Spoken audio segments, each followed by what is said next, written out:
Superfast 100 सुरुवात करूयात। सातारा जिल्ह्यातील माजी सभापती रामराजे नाईक निंबाळकर यांचे चुलत बंधू संजीव राजे नाईक निंबाळकर यांच्या घरावर आयकर विभागाने छापा टाकला। त्यांच्या साताऱ्यातील फलटण आणि पुण्यातील निवासस्थानी आयकर विभागाकडून झाडाझडती सुरू आहे। वाल्मिक कराड विरोधात ईडी चौकशीची मागणी करणारी याचिका हायकोर्टाने फेटाळली। याचिकेचा हेतू स्पष्ट न झाल्याने याचिका फेटाळण्यात आली। राखवाळू आणि भूमाफियांवर मकोका लावा आणि तुम्ही तो लावाल याची आम्हाला खात्री आहे, अशी मागणी सुरेश धस यांनी केली। बीडमधील कार्यक्रमात मुख्यमंत्र्यांसमोरच त्यांनी ही मागणी केली। आष्टीत उपसा सिंचन योजनेचा उद्घाटन सोहळा पार पडला। मुख्यमंत्री देवेंद्र फडणवीसांच्या हस्ते भूमिपूजन करण्यात आलं। सोहळ्याला पंकजा मुंडेंची उपस्थिती पाहायला मिळाली। बीडच्या आष्टीतील या उद्घाटन सोहळ्यात धनंजय मुंडे गैरहजर राहिले। दरम्यान डोळ्यांच्या ऑपरेशनमुळे मुंडे आले नाहीत, तर कार्यक्रमावेळी पंकजा मुंडे, सुरेश धस, देवेंद्र फडणवीस एकाच मंचावर आले। पुण्यात राहुल सोलापूरकर यांच्या विरोधात शिवसेनेनं आंदोलन केलं। ठाकरे गटाकडून सोलापूरकरांच्या विरोधात आंदोलन करण्यात आलं असून त्यांच्या पुतळ्याला जोडे मारण्यात आले।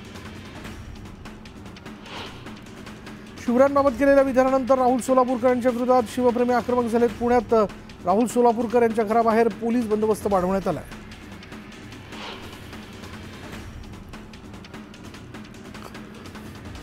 पुण्यातील लवासा प्रकरणात पवार कुटुंबियांविरोधात सीबीआय चौकशीचे आदेश द्या, अशी मागणी करत जनहित याचिका दाखल करण्यात आली। यावेळी या प्रकरणात सीबीआय चौकशीचीच मागणी का, असा सवाल सर्वोच्च न्यायालयाने विचारला।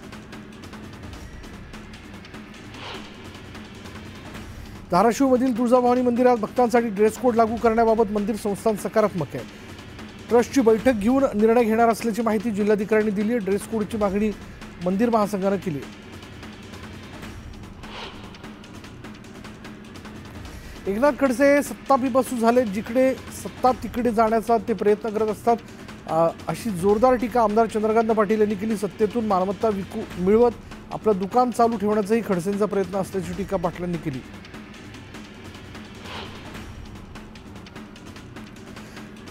सागर आणि वर्षा बंगल्यामध्ये 5 पावलांचं अंतर आहे, त्यामुळे मुख्यमंत्र्यांनी तात्काळ वर्षा बंगल्यावरती राहायला जावं, असं संजय राऊत यांनी म्हटलेलं आहे। वर्षा बंगला त्यांचा अधिकृत निवासस्थान आहे, मात्र मुख्यमंत्री आता ताक सुद्धा फुंकून पित आहेत असं दिसत असल्याचंही राऊत म्हणाले।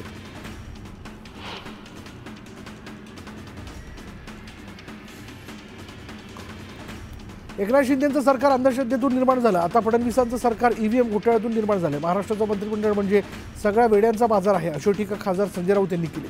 आम्ही काय सांगतो हे त्यांना कधीच कळणार नाही, त्यांच्या डोक्यात गुंगी भरलेली आहे, असं राऊत म्हणाले।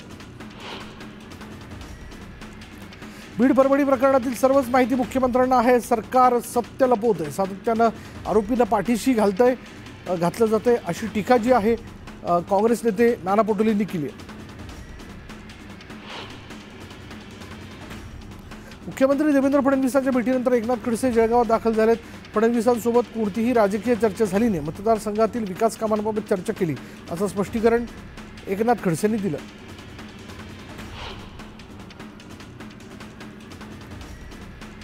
मस्साजोगचे सरपंच संतोष देशमुख यांच्या हत्या प्रकरणावरून आधीच अडचणीत असलेले मंत्री धनंजय मुंडे यांच्या अडचणीत वाढ झाली। कृषी मंत्री असताना मुंडे यांच्या कार्यकाळात झालेल्या पीक विमा घोटाळ्याची चौकशी करण्यात येणार असल्याची घोषणा केंद्रीय कृषी मंत्री शिवराज सिंग चौहान यांनी केली।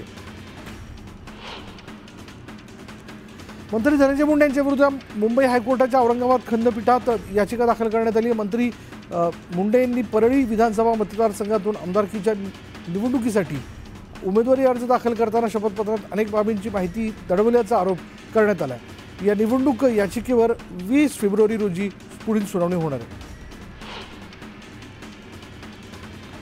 महायुतीच्या मंत्र्यांनी आठवड्यातून 3 दिवस मंत्रालयात उपस्थित राहण्याचे आदेश मुख्यमंत्र्यांनी दिलेत। एकनाथ शिंदेंनी हे आदेश मोडीत काढत त्यांच्या गटातील मंत्र्यांना आठवड्यातून 3 दिवस मंत्रालयाऐवजी मंत्रालयासमोरील बाळासाहेब भवनात लोकांना भेटण्याचे आदेश जारी केलेत।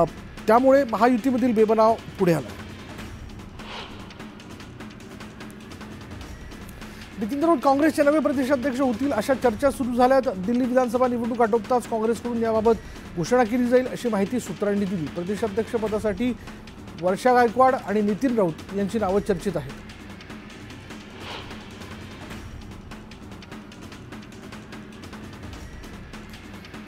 उद्या उपोषण करणाऱ्याने आता लढाईची वेळ आली असं मनोज जरांगेंनी म्हटलंय। मराठ्यांना अद्याप आरक्षण मिळालं नाही, फडणवीस असंच वागत राहिले तर मला निर्णय घ्यावा लागेल असं म्हणत जरांगेंनी उद्या उग्र आंदोलनाचा इशारा दिला। जरांगे पाटलांचं पुढचं आंदोलन मुंबईत होणार आहे तशी घोषणा मनोज जरांगेंनी केली। लवकरच तारीख जाहीर करणार असल्याचं जरांगे म्हणाले।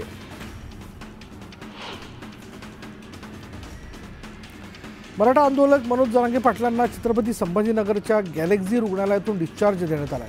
जरांगे पाटील थेट शहागड इथे गावी जाणार आहेत।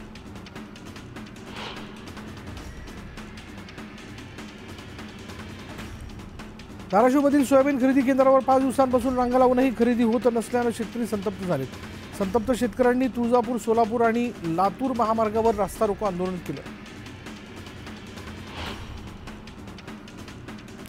सोयाबीन खरेदीची मुदत उद्या संपणार आहे। सोयाबीन खरेदीला अवघे 24 तास उरले। ठिकठिकाणी खरेदी केंद्रावर शेतकऱ्यांच्या रांगा पाहायला मिळत आहेत।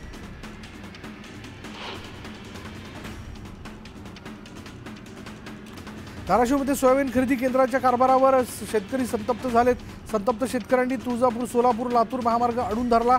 सोयाबीन खरेदी केंद्रावर 5 दिवसांपासून रांगा लावून देखील सोयाबीन खरेदी होत नसल्यानं शेतकरी आक्रमक झाले।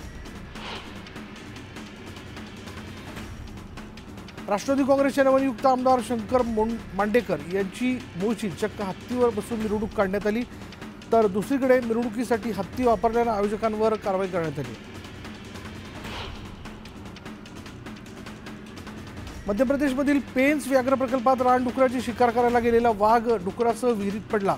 दोघेही रात्रभर एकाच विहिरीत होते आणि यावेळी रेस्क्यू ऑपरेशन करत वाघ आणि डुक्कर दोघांनाही वनविभागाने वाचवलं। अमरनाथमध्ये भर रस्त्यात सीमा कांबळे या महिलेची हत्या करण्यात आली आणि या प्रकरणी आरोपी राहुल भिंगारकरला 3 दिवसांची पोलीस कोठडी सुनावण्यात आली।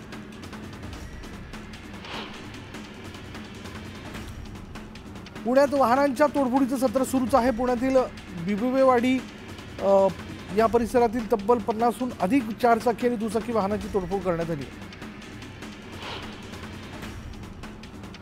नालासोपाऱ्यातील विजयलक्ष्मी नगरमधील अतिक्रमण कारवाई विरोधात नागरिक रस्त्यावर उतरले, तर या ठिकाणी मोठा पोलीस बंदोबस्त तैनात करण्यात आला। जमावबंदीचा आदेश झुगारल्यास कारवाईचा इशारा देण्यात आला। पुण्यात बिबवेवाडी पोलीस स्थानकाच्या हद्दीत 3 आरोपींची धिंड काढण्यात आली। गाड्यांची तोडफोड करणाऱ्या या सर्व आरोपींना पुणे पोलिसांनी अटक केली आहे। याच गुंडांनी काल रात्री 50 वाहनांची तोडफोड केली होती। पैठण छत्रपती संभाजीनगर महामार्गावर बिडकीन इथे रास्ता रोको करण्यात आला। महामार्गाचं काम मागील बऱ्याच दिवसांपासून बंद असल्यानं नागरिक संतप्त झालेत, हैराण झालेत आणि यावेळी तिरडी घेत अंत्ययात्रा काढून प्रशासनासह लोकप्रतिनिधींनी निषेध केला। जालन्याच्या महादीप उपक्रमाच्या माध्यमातून शालेय विद्यार्थ्यांना इस्रोची सहल घडवली जाणार आहे। केंद्र, तालुका, जिल्हा स्तरावरील परीक्षा पास झाल्यानंतर 4 वर्गातून प्रत्येकी 10 विद्यार्थी निवडले जातील आणि जिल्हाधिकारी श्रीकृष्ण पांचाळ यांनी हा उपक्रम सुरू केला। अहिल्यानगर जिल्ह्यातील नेवासा शहराचं ग्रामदैवत असलेल्या श्री मोहिनीराज मंदिरात 45 दिवसांच्या यात्रा उत्सवाला सुरुवात करण्यात आली आहे। यावेळी महिलांनी शेकडो नंदादीप प्रज्वलित करत यात्रेला सुरुवात केली।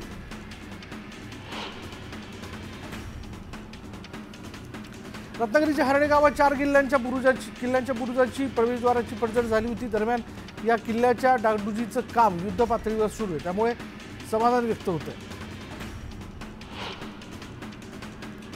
चंद्रपूरच्या ब्रह्मपुरी तालुक्यातील मौजा मांगली इथे 25 कोंबड्यांचा बर्ड फ्लूमुळे मृत्यू झाल्याचं समोर आलेलं आहे। यानंतर मांगली गावचं 10 किलोमीटर क्षेत्र सतर्क भाग म्हणून घोषित करण्यात आलेलं आहे।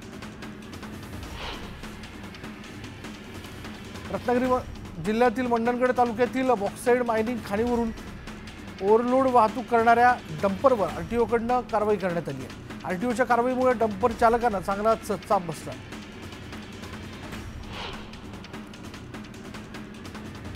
नंदुरबार जिल्ह्यातील आदिवासी समाजाच्या मरण यातना संपत नाही आहेत। केला पाणी या गावातील धक्कादायक घटना समोर आली आहे। रस्ता नसल्यानं घरातच महिलेची प्रसूती करण्यात आली, मात्र त्यानंतर महिलेला 5 तास झोळीतून नेत 15 किलोमीटरचा पायी प्रवास करावा लागला। यात नवजात बालकाचा जागीच मृत्यू झाला। नागपुरातील जयदुर्गा पाणीपुरी चाट सेंटर अनोख्या ऑफरमुळे प्रसिद्ध झाले। सेंटरवर वेगवेगळ्या ऑफर देण्यात आलेले आहेत। ऑफरमध्ये ₹1 40 पाणीपुरी दिल्या जाणार आहेत, मात्र खाणाऱ्याला एका वेळेस 40 पाणीपुरी संपवाव्या लागतील।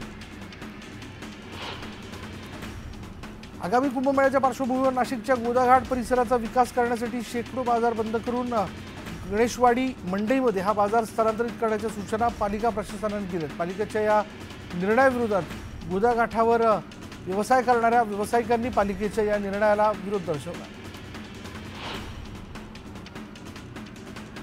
नंदुरबार जिल्ह्यातील तळोदा शहरात नागरिकांनी गटारात बसून आंदोलन केलं। यावेळी तळोदा पालिकेविरोधात नागरिक आक्रमक झाल्याचं बघायला मिळालंय।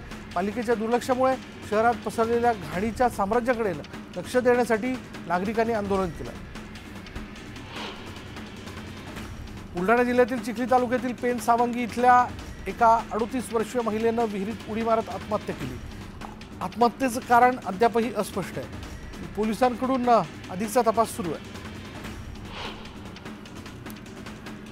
अमरावती सीसीआय मार्फत होणाऱ्या कापूस खरेदी केंद्रात कापूस साठवणुकीस जागा नसल्यानं शासनाची कापूस खरेदी बंद गतीनं सुरू आहे आणि त्यामुळे शेतकऱ्यांच्या चिंतेत वाढ झाली आहे।